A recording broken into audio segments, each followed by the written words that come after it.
Binho, começamos contigo, nosso convidado, a quem a gente agradece a disponibilidade de arrumar uma vaguinha na agenda para estar conosco nesta manhã.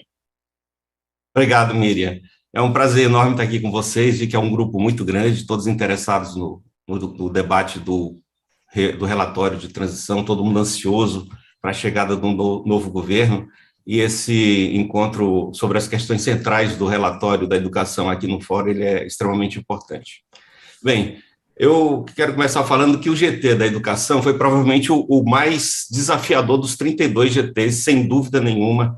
Ele foi um GT muito especial. Eu acho que foi o que teve o maior número, acho não, tenho certeza, né? Ele teve o maior número de participantes, e mais do que isso, ele foi tão grande quanto diverso, né? Ele reuniu desde a campanha até os militantes do Todos pela Educação. Então, o arco-íris ideológico desse GT, ele, de fato, ele reflete muito bem o perfil da campanha, do final dessa campanha do Lula, dessa grande frente que nós tivemos, essa vitória sofrida, mas deliciosa nessa eleição.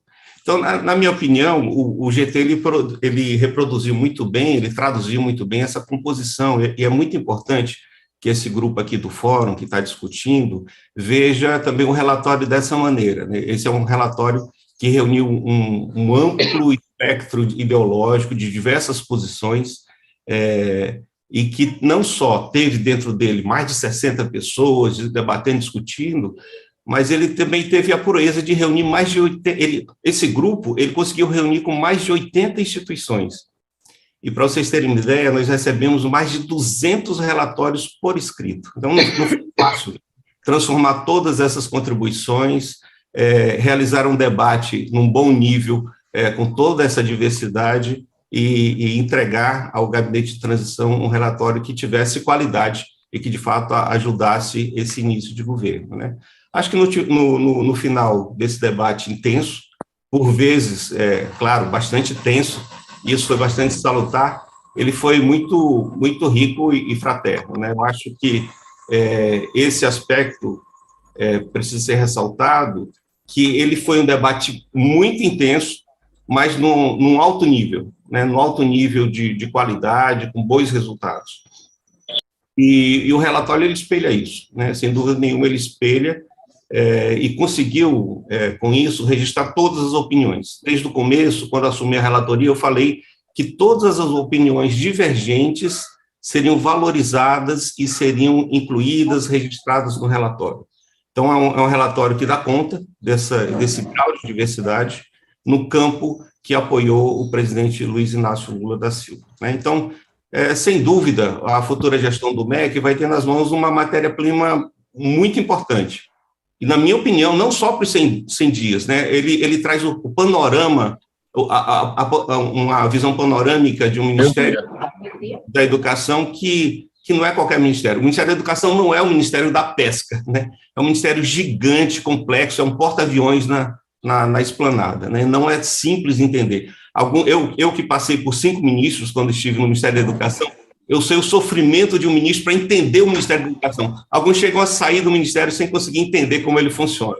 E aí, de cara, nós estamos entregando para o futuro ministro, futura ministra, né? Ainda não se tem a informação oficial de quem vai assumir o MEC, mas ele vai receber um material muito rico, que ajuda muito, é um mapa do Ministério da Educação, muito bem detalhado, né? Eu vou tentar aqui, o mais brevemente possível, falar sobre um pouco o conteúdo do relatório para a gente poder abrir o debate, né?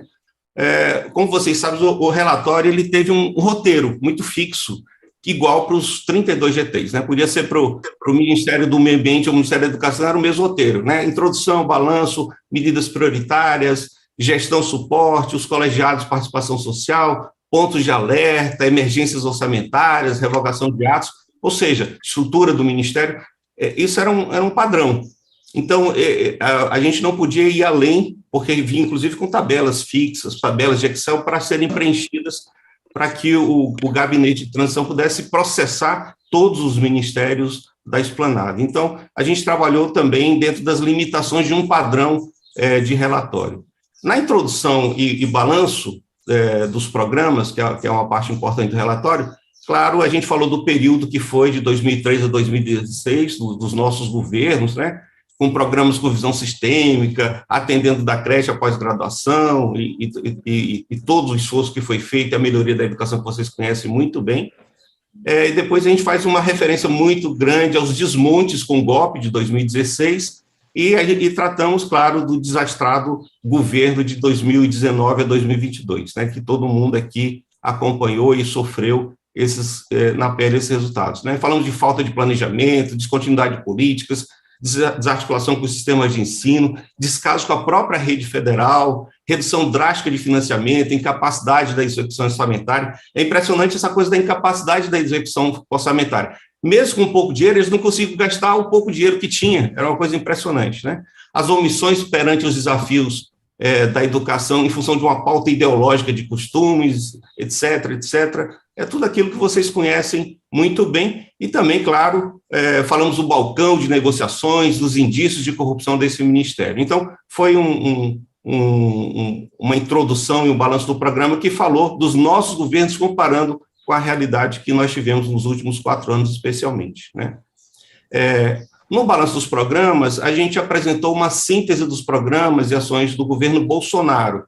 E aí a gente mostra o desmonte dos programas históricos, redução do financiamento da alimentação escolar, desestruturação do PAC, que foi vinculado a emendas, etc., etc. Todos esses programas horrorosos que foram montados no governo Bolsonaro, eles estão um por um, todos eles foram descritos, como é que estão, como é que funcionam, o resultado, né?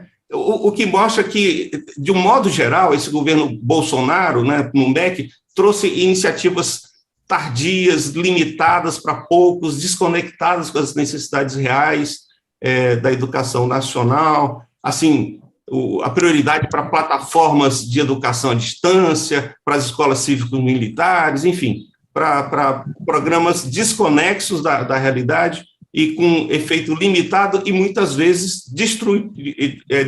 destruidores em vários megatons do que foi construído a duras penas durante os nossos governos. Não só durante os nossos governos, mas todos os avanços que aconteceram nos últimos 30 anos, desde a Constituição, a gente percebe que foram extremamente danificados nos últimos 4 anos. Bem, depois a gente trata das medidas prioritárias para os 100 primeiros dias. E aí o relatório contempla muitas sugestões, mas no topo delas a gente tem enfrentamento dos efeitos da pandemia na educação, né, e dos desastres do governo Bolsonaro. Então, é uma ação que de imediato deve ser enfrentada. E também há uma preocupação grande nesse topo de prioridades para aprovação e implementação do Sistema Nacional da Educação. Fora isso, aí a gente trata dos temas mais polêmicos, né? Uma recomendação de uma revisão ampla das políticas de alfabetização, de formação de professores e do chamado ensino médio. Então, vocês sabem que esses são os pontos mais polêmicos que o relatório recomenda uma ampla revisão. Na área de gestão e suporte do Ministério da Educação, aí a gente teve que mergulhar numa relação enorme de contratos, né, termos de colaboração, parcerias, que vencem até o dia 30 do 4, né? O que pode implicar em paralisação do serviço. Ou seja, tudo aquilo que pode implicar numa paralisação, e a gente tem situações bem complicadas, né, como livro didático, que a licitação aí está complicada até hoje, provavelmente não vai chegar nas escolas. Então, tudo isso foi revisto, os contratos de funcionamento do Ministério da Educação, parte de TI, enfim, tudo isso tem uma enorme relação no relatório, tratando e com recomendações de ação imediata. Também tem uma preocupação especial com o funcionamento do FNDE, do INEP, da CAPES, do EBSER e até da Fundagem, que foi um dos elementos de grande preocupação.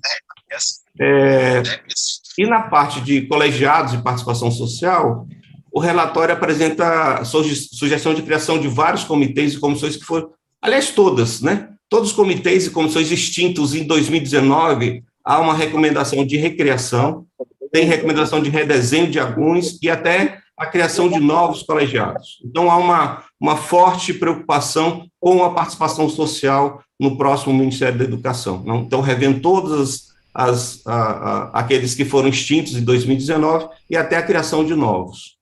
Nos pontos de alerta, que era um dos elementos mais importantes do relatório, ele segue as recomendações do Tribunal de Contas, né? Vocês sabem que o Tribunal de Contas fez uma entrega oficial para o Gabinete de Transição de preocupações, então nós incorporamos aquelas preocupações do Tribunal de Contas e inúmeras outras dos membros do GT. Então, há uma preocupação delas, há uma preocupação unânime com o não cumprimento das metas do Plano Nacional de Educação. E, claro, novamente, a não instituição do Sistema Nacional de Educação. Além, claro, de diversos processos administrativos e urgentes que trazem risco imediato à educação nacional. Tem também outros alertas no relatório, nesse ponto, que estão relacionados a problemas que envolvem o debate da Base Nacional Comum Curricular, a reforma do ensino médio, a crise do financiamento de bolsa de estudos, que vocês viram que deu grande repercussão na imprensa, a situação da educação profissional tecnológica, a frágil estrutura de funcionamento das autarquias vinculadas ao MEC. Aí aqui teve especial atenção ao INEP, que está numa grave crise, então tem vários pontos vinculados ao problema que o INEP está atravessando. Aí vem, no relatório tem uma outra parte também muito importante, que são as emergências orçamentárias. E aí, claro, tem todo um relato dos cortes que foi reduzindo ano a ano o financiamento da educação, e a preocupação maior nossa nesse ponto foi os recursos previstos para o orçamento de 2023. Então, dentro do bojo do debate da PEC, do orçamento, nós fizemos uma recomendação de reposição orçamentária de pelo menos 12 bilhões para poder dar conta das emergências da educação básica, para alimentação escolar, transporte, e também para manutenção e investimento das redes de educação profissional e tecnológica da educação superior. O relatório também entrou fortemente no aspecto do chamado revogaço, né? Então, tem a recomendação de revisão e revogação de diversos atos, inclui leis, decretos, portarias, resoluções, que são contraditórios à ideia de uma educação pública, gratuita, laica e democrática, né? Aí é o caso da política de educação especial, do programa de escolas cívico-militares, da política nacional de alfabetização, da portaria que modificou a composição dos membros do Fórum Nacional, né? Então, são aspectos que todos eles serão revistos, provavelmente, pelo futura gestão do Ministério da Educação. E também há uma preocupação muito grande, muitos membros do GT trouxeram essa preocupação com a atual composição do Conselho Nacional de Educação. Então, nesse aspecto, a gente tem diversas propostas para solucionar ou amenizar esse problema, né? Chega até medida provisória para enfrentar esse problema, no bojo das sugestões que foram elencadas. Bom, na nova estrutura organizacional do Ministério da Educação, a gente propõe a extinção imediata da Secretaria de Alfabetização e a recriação da SECADI e da SADS. E o relatório também sugere uma ação urgente de reconstrução e fortalecimento do MEC, que está completamente destruído. Inclui também a recomposição do quadro de servidores com concurso e valorização da carreira, né? Que a gente olha para o MEC, o MEC inteiro, se eu não me engano, tem 500 e poucos funcionários efetivos, né? É um desastre, é muito difícil, é quase impossível seguir adiante com a situação do MEC na situação em que está. Bem, enfim, essas considerações que eu estou fazendo aqui servem só para dar uma ideia do relatório, né, da educação no seu conteúdo, de maneira muito genérica, como vocês estão vendo, né? A divulgação do relatório mesmo, ela não foi autorizada. Ela depende da autorização do Gabinete de Transição junto com o ministro ou ministra que será escolhido, porque ele não pode ser impositivo, não pode criar um constrangimento para o futuro ministro, né? Porque a gente não pode confundir o relatório e não pode nem confundir, nem rivalizar o relatório com o plano de governo. O plano de governo foi definido durante a campanha. o relatório, na realidade, é um conjunto de sugestões a partir de um diagnóstico profundo do Ministério da Educação, né? Então, isso, quando abrir para o debate, é importante a gente saber bem a diferença entre o relatório e o plano de governo, né, do presidente Lula. Então, o relatório é, em síntese, um grande diagnóstico, né, e, claro, com algumas recomendações, apontando pontos de crise e de perigos, né, que podem acontecer nos primeiros 100 dias. Bom, agora cabe a vocês aprofundar esse debate. Eu acho que é super importante esse debate aqui que está acontecendo, porque a luta continua, né? O debate, o enfrentamento em torno da construção, da disputa em torno do que vai fazer o futuro governo, ela continua, e o Fórum tem um papel fundamental na definição da agenda desse próximo governo, né? Agora, na minha opinião, a gente não pode superestimar o relatório. Na minha opinião, é muito importante que o próximo governo tenha um robusto plano estratégico, porque os desafios de hoje, quando a gente olha o relatório, pode parecer, em função da estrutura já pré-definida que ele trouxe, programas do nosso governo, programas do atual governo, ele pode dar um entendimento de que os problemas de hoje são iguais aos problemas que nós tivemos nos nossos governos, e eles são bem diferentes. Então, eu acho que é muito importante ter uma parada para reflexão. Não dá para o MEC entrar já fazendo milhares de coisas sem refletir. É claro que tem que cuidar dos problemas emergenciais, do funcionamento, mas a ação estratégica não pode ser feita de qualquer jeito. Tem que ter uma parada para reflexão, profunda parada para reflexão, um plano estratégico que faça alinhamento com o Plano Nacional de Educação, com o Plano de Estado, né? Porque se seguir dessa maneira, sem pensar, sem refletir, sem construir um plano realmente sistêmico, a gente vai fazer o mais do mesmo, né? E o mais do mesmo, tenho certeza que não é o desejo desse grupo que está aqui debatendo no Fórum de Educação. Então, queridos e queridas, eu desejo que a gente faça aqui um bom debate sobre isso e que contribua fortemente o Fórum para que o Ministério siga o bom caminho.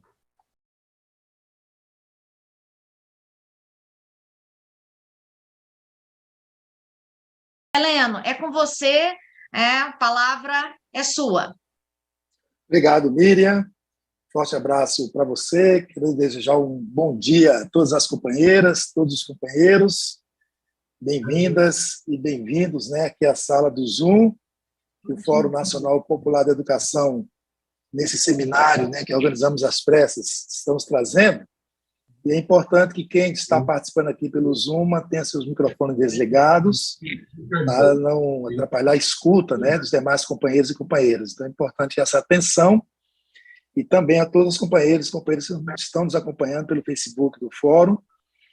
Este é um seminário que nós organizamos na última quinta-feira, então, uma pressa dentro do contexto que estamos vivendo.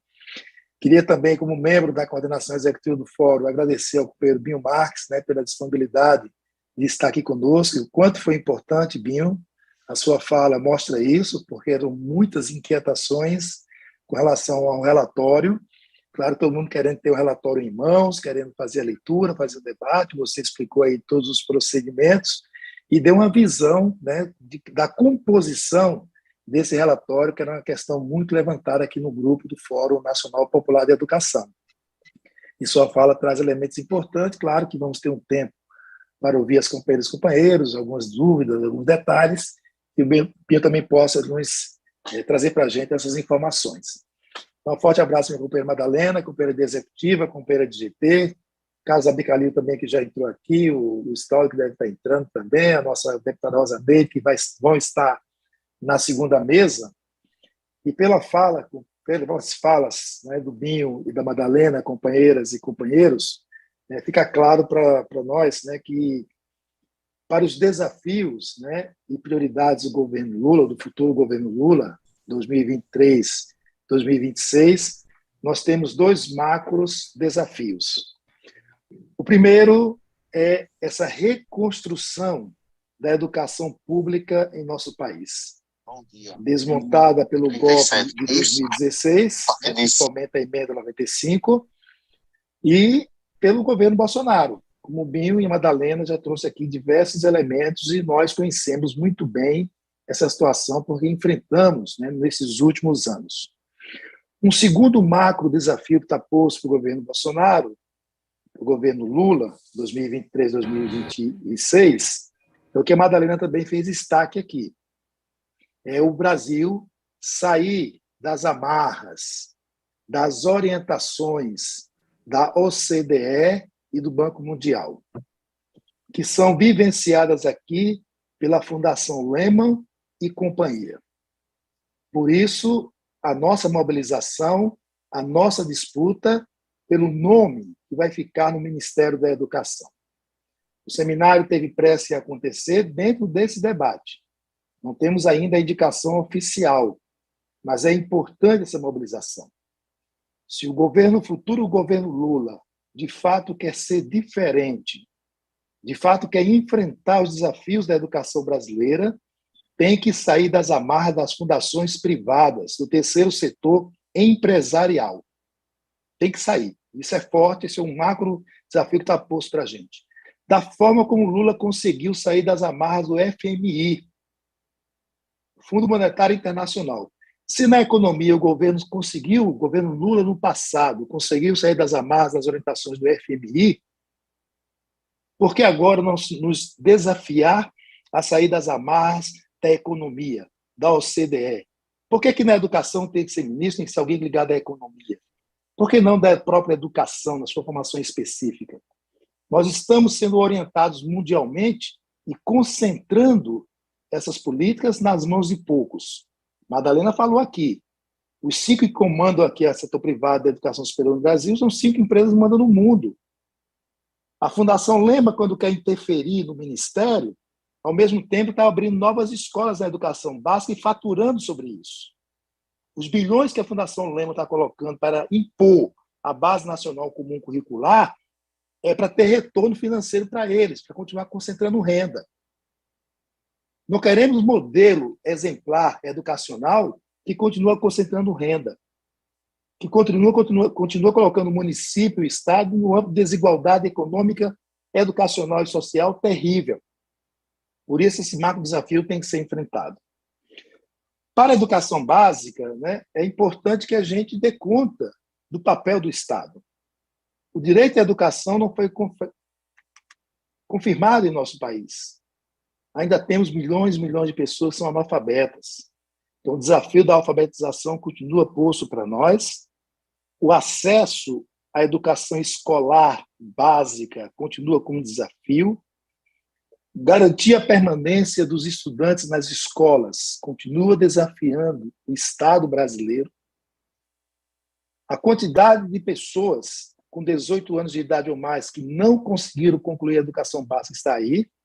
Os fóruns de EJA também foram ouvidos, né, dentro do GT Transição e trouxe os números para nós e as preocupações. Nós precisamos ter um Estado que garanta que os estudantes que ingressam na educação básica concluam a educação básica. E a evasão escolar está sendo escamoteada para melhorar a nota do IDEB. Foi assim que Pernambuco melhorou no IDEB, mentindo, corrompendo, passando informações erradas. É assim que o Paraná está fazendo. E quando não consegue, quer entregar as escolas cumprir o IDEB é a escola do setor privado, a organizações sociais privadas, colocando dinheiro público na mão dessas entidades, dessas OS privadas. Então, não é desta forma, né, que nós queremos, né, um futuro governo Lula nesse processo de garantir o direito à educação. Esses desafios estão postos para nós. Por isso, considero que as prioridades, né, colocadas pelo governo Lula, ela está ligada ao que aconteceu agora no GT da transição da educação, a participação social, que o Binho fez destaque, a Madalena também. A gestão democrática, que está na lei do PNE, não saiu do papel. O controle social que nós precisamos efetivar não consegue sair do papel. Então, é preciso, de fato, né, para você dar um estímulo à participação social, revogar a portaria do MEC 577, que desconfigurou o Fórum Nacional de Educação. Nós queremos que o primeiro ato de quem for assumir o Ministério da Educação seja revogar a Portaria 577, recompor o Fórum Nacional de Educação e garantir a participação social na ação de políticas educacionais, como nós fizemos com a CONAI 2010, 2014, que se refletiu no Plano Nacional de Educação 2014, 2024. Outra prioridade que o governo Lula precisa garantir é restabelecer e ampliar o financiamento da educação. Com a emenda constitucional 95, 2016, emenda golpista, fez parte do debate do fórum o tempo todo. Para recompor o orçamento da educação, é necessário revogar a emenda 95 e o governo Lula vai precisar de muita mobilização para que isso aconteça. Um outro desafio que está posto para a gente pensar juntos e juntas, refletir, é trocar a avaliação pela inclusão.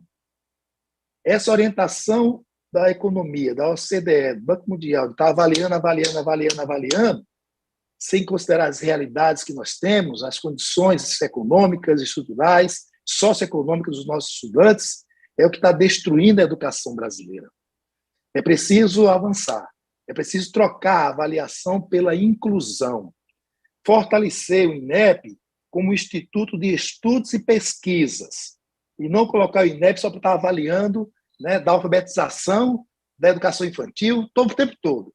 Então, você colocou um Instituto de Estudos e Pesquisas para cuidar só da avaliação por orientação internacional e das fundações privadas. Então, nós temos que ter coragem, né, para trocar a avaliação pela inclusão. Uma outra prioridade importante é substituir, sim, o SAEB, o IDEB, o PISA, que não são referências para nós de qualidade da educação. Então, temos que substituir tudo isso pelo SINAEB, que nós conquistamos no corpo da lei do Plano Nacional de Educação. A lei já determinou, e nós não conseguimos avançar nesse processo, porque precisamos reconstruir uma verdadeira avaliação diagnóstica para a educação básica brasileira. Um outro desafio que está colocado para o governo Lula é fortalecer o papel do Estado no atendimento à educação pública, através do Sistema Nacional de Educação, que garanta um processo de colaboração, cooperação e solidariedade. Devemos rejeitar a competição que a Fundação Lema e Companhia Limitada impõe para nós na educação básica, entre nós trabalhadores, entre as nossas escolas. Então, é importante que haja uma colaboração, uma cooperação, solidariedade, tendo como horizonte a regulamentação do custo aluno-qualidade nesse processo. E, por fim, né, fazer valer o que nós lutamos e conquistamos em 1996.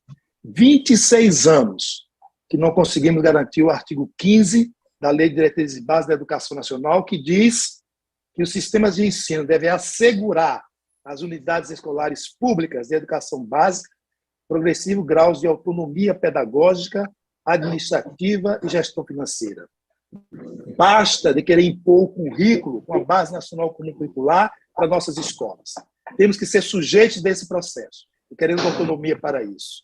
Tem como garantir o parágrafo 5º do artigo 69 da LDB, que os recursos repassados pela União, Estado, Distrito Federal e municípios, os seus valores sejam repassados diretamente ao órgão responsável pela educação. Então, fazer valer a lei também deve ser prioridade do governo Lula para enfrentar os desafios postos para nós nesse momento. Obrigado, Miriam. Um abração para você, a todos e a todas.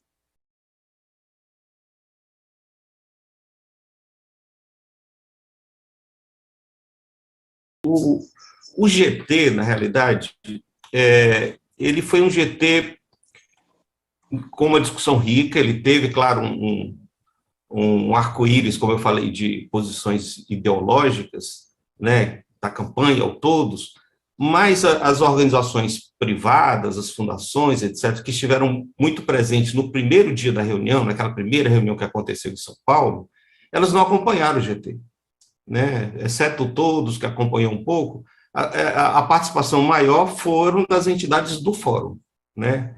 É bom que se saiba disso. Não só participaram, mas tiveram uma militância muito ativa, participando dos grupos, fazendo relatórios, apresentando as propostas, e o relatório final ele espelha muito isso.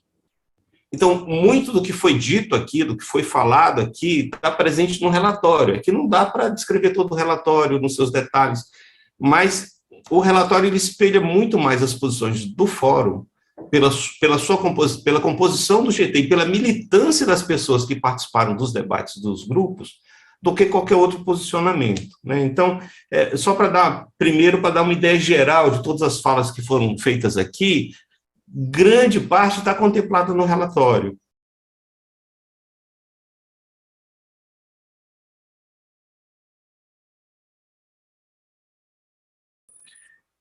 Sobre a reforma do ensino médio, esse também é uma posição, assim como da formação inicial e continuada dos professores, a reforma do ensino médio também, majoritariamente, é pela revogação do ensino médio.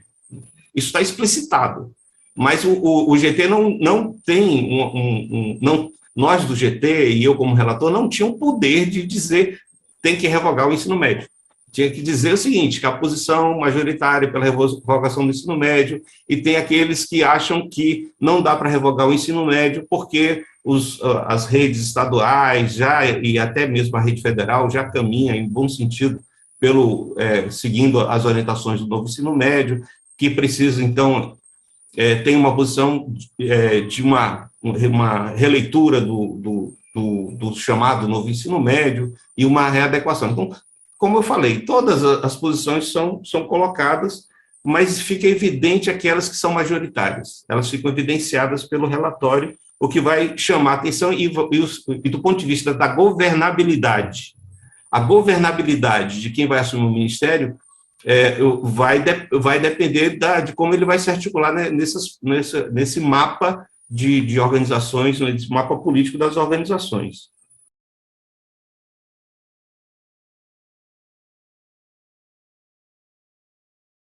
A questão da reforma do ensino médio, eu acho que uma coisa que o Binho não falou, um dos debates que a gente fez foi o seguinte, o que dá para revogar, o que não dá? Então, você tem portaria que você pode revogar com portaria, mas você tem lei que passou no Congresso Nacional. Como é que revoga uma lei que passou no Congresso Nacional? Esse é um problema que nós temos. Um segundo problema, e não é que eu não defenda a revogação, eu estou dizendo os problemas objetivos que nós temos de revogação, né? A outra questão é isso que o Binho falou. Existe já os governadores que já estão fazendo a implementação. Nós sabemos como é que está sendo, sabemos as dificuldades, sabemos um monte de mentira que também está sendo falado, sabemos dos problemas que os professores estão vivendo, nós sabemos tudo isso, mas eles estão a implementar.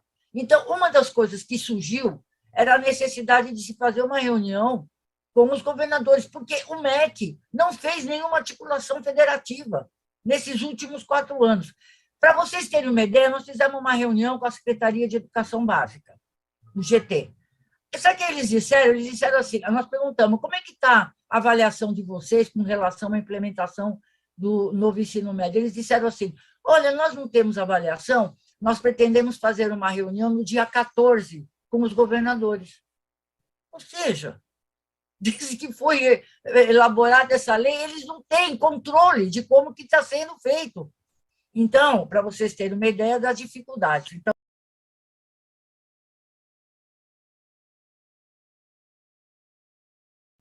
obrigada, Madalena. Passo a palavra, então, ao Heleno, para a gente terminar essa mesa. Obrigado, Miriam. 2 minutinhos, então, para a gente fechar. Primeiro, essa intenção, companheiras e companheiros, né? O Binho foi o escolhido relator no GT Educação, e ele que estava coordenando esse processo, e pôde aqui, o que ele pôde falar e trazer informações para a gente é importante. Nas 14 intervenções, né, nós temos um quadro aí que mantém a nossa mobilização. Acho que a fala de mobilizações e disputas que vamos fazer, ela é permanente. Sobre as políticas, quando a gente pergunta o que vai ser o Plano Nacional de Educação pós-2024, qual o papel do Fórum Nacional Popular de Educação no novo PNE?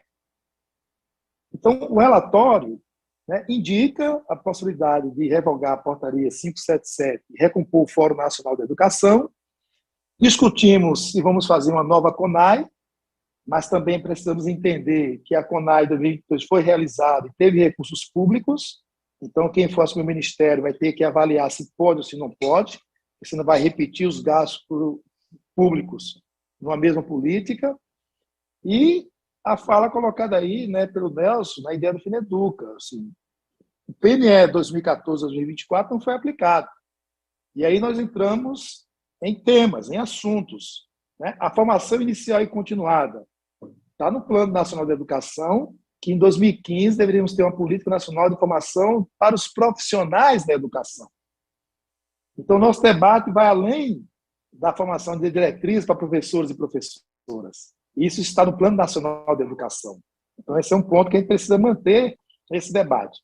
A questão do ensino médio, que foi feita uma lei em bases falsas. Por isso, nós lutamos pela revogação. No programa do governo Lula não está escrita a palavra revogação. Então, como é que nós vamos atuar também nessa disputa, nesse processo? Piso, carreira para os profissionais da educação. Nós conquistamos o inciso 8º do artigo 206 da Constituição Federal. Temos a lei do piso do magistério, que foi aplicada nos últimos anos. Então, como é que nós vamos dar continuidade para avançar naquilo que nós conquistamos na lei e que ainda não foi aplicado? Além disso, tem a estrutura, não só que foi levantada aqui, da composição do Conselho Nacional de Educação, mas das comissões de debate dentro do Ministério da Educação, determinada pela lei do Plano Nacional de Educação, e também a questão da estrutura do MEC, como já foi colocado aqui. Nós reivindicamos, está lá no relatório, o retorno da SECADI e o retorno da SASE, da Secretaria de Articulação com o Sistema de Ensino. Mas foram duas secretarias importantes no processo dos governos anteriores. Em cima disso, manter o debate sobre o financiamento que foi levantado aqui.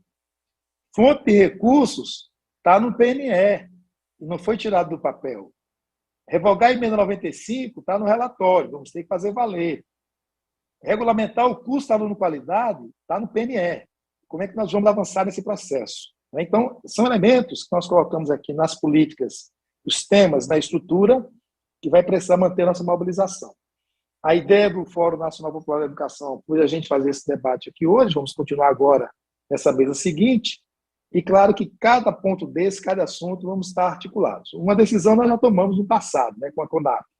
Este Fórum Nacional Popular de Educação será mantido. É o espaço de articulação nosso, de entidades da sociedade civil, da educacional, da parte da educação, para, ao restabelecer a composição do Fórum Nacional de Educação, nós chegarmos lá dentro articulados entre nós para discutir com o governo e com o setor empresarial. Então, esse trabalho aqui vai continuar, e sobre cada tema levantado aqui, nós vamos chamar para aprofundar o debate e tirar o caminhamento da forma como sempre fizemos, de forma coletiva, para dar força à nossa luta. Obrigado, Miriam.